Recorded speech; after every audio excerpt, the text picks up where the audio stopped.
ডাকসু নির্বাচনের সর্বশেষ খবর আপনাদেরকে জানাচ্ছি। সহকর্মী মনিরুল ইসলাম মিন্টুর সাথে এবারে আমরা যুক্ত হব। মধুর ক্যান্টিনের সামনে তিনি আছেন। মিন্টু, কিছুক্ষণ আগে ছাত্রদল সমর্থিত প্যানেল সংবাদ সম্মেলন করলো, কি বললেন তারা, বিস্তারিত আমাদের জানাবেন। আবিদুল ইসলাম খান, শেখ তানভীর বাড়ি, হামিম এবং মায়েদের যে প্যানেল, সেই প্যানেলের পক্ষ থেকে অভিযোগ করা হয়েছে যে সকালের দিকে যে তার নির্বাচনের আচরণবিধি লঙ্ঘন করেছেন, তিনি ভোট কক্ষের ভিতরে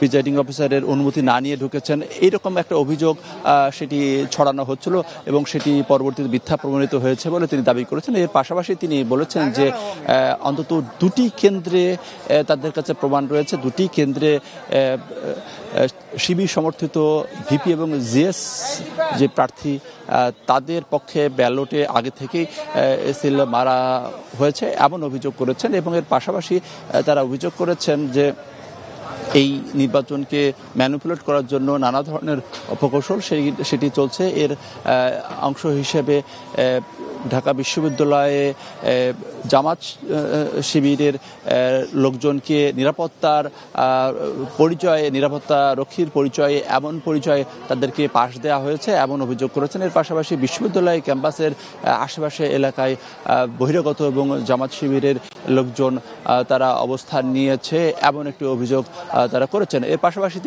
তারা বলেছেন যে নির্বাচনের পর যে এখন ফলাফল গণনা চলছে, সেক্ষেত্রে যাতে কোনো ধরনের ম্যানিপুলেট ঘটানো না হয় সে বিষয়ে তারা সতর্ক রয়েছেন এবং গণমাধ্যমকেই সতর্ক করার জন্য বলা হয়েছে।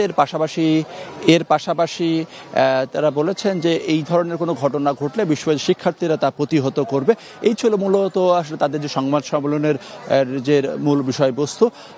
এই মুহূর্তে বৈষম্যবিরোধী ছাত্র আন্দোলনের পক্ষ থেকে একটি সংবাদ সম্মেলন করা হচ্ছে। আমরা তাদের বক্তব্যটি সরাসরি শোনাতে চাই দর্শকদের, তাদের যে ব্রিফিংয়ের স্থল থেকে।